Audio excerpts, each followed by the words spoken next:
If you've traveled along Alligator Road recently, or Route 4, or any number of other island roadways, you've seen manhole covers sticking up above the level of the pavement. You've probably wondered why. We get a lot of complaints as to why the manhole covers, for example, are not flush with the road, and what are we doing to address that? And we simply are responding that, the final layer of Route 4, for example, has not been put in place.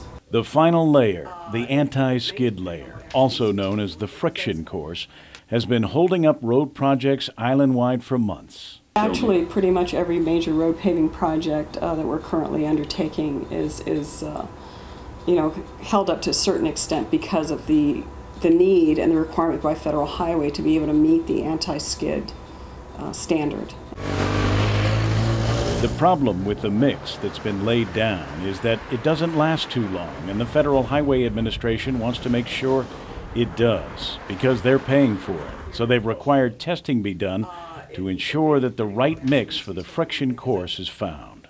I understand that the mix was sent to independent labs for testing to make sure it met standards. It has been done actually more than once, and right now I still do not have feedback that we have a job mix formula that is acceptable. As they get different test results back, they're reevaluating and figuring out, well, what do we need to do or shift or change in this job mix formula to meet those standards. Some of the issue has to do with the material that is on island, that was brought on island, that the current two major companies that are actually involved in road paving have, and how can they take that material and make it work.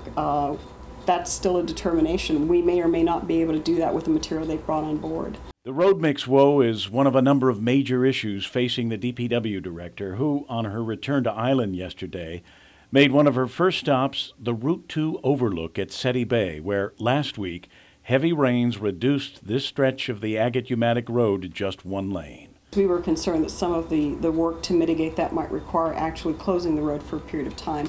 We're not at that stage. Right now we're hopeful that we're able to keep that single lane in place and keep it stabilized. Certainly just for traffic, for people going through. I know it's a major inconvenience right now. But that road has been failing for quite some time, and we're unfortunately sort of mid-part of a situation we were very much hoping to avoid.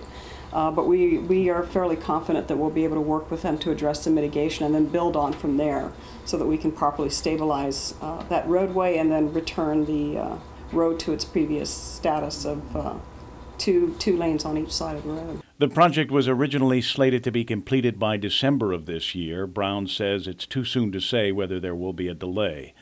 Meanwhile, she turned her attention to the Tri-intersection, already plagued by delays of its own, where another potential problem was uncovered yesterday, literally, a storage tank lying buried in DPW's right-of-way. But it does bring a little bit of concern because of the fact that it's there and it's slowing down our road construction projects. So once we get a determination and feedback from EPA and the contractor, then they'll know how to proceed with regards to that. Too soon to say whether or not there'll be a delay there? Well, it depends. I mean, it depends on what's involved and what the undertaking will be in terms of whether or not it can be removed. I mean, hopefully we're hoping it's an empty tank. If it's not, they're going to have to determine what's in it and what do we need to do to mitigate it and whether or not it has to be removed from the location. There is at least one roadway project that appears to be relatively on track, and that is the road to Luzon. DPW reporting to the district court this week that at least one lane southbound across the bridges and roadways will be opened to fully loaded trucks to the new Luzon landfill by the end of the month.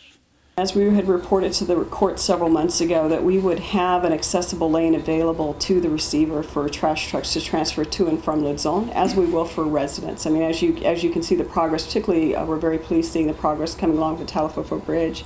If you go to Yilig, you see pretty much they're finalizing the work on the temporary bridge that is in place. So we pretty much are on track with where we need to be at this point. Okay, that's good news. Yeah, that's these days right now, good news is very good news. Yeah, we appreciate that. Kevin Kerrigan, PNC News.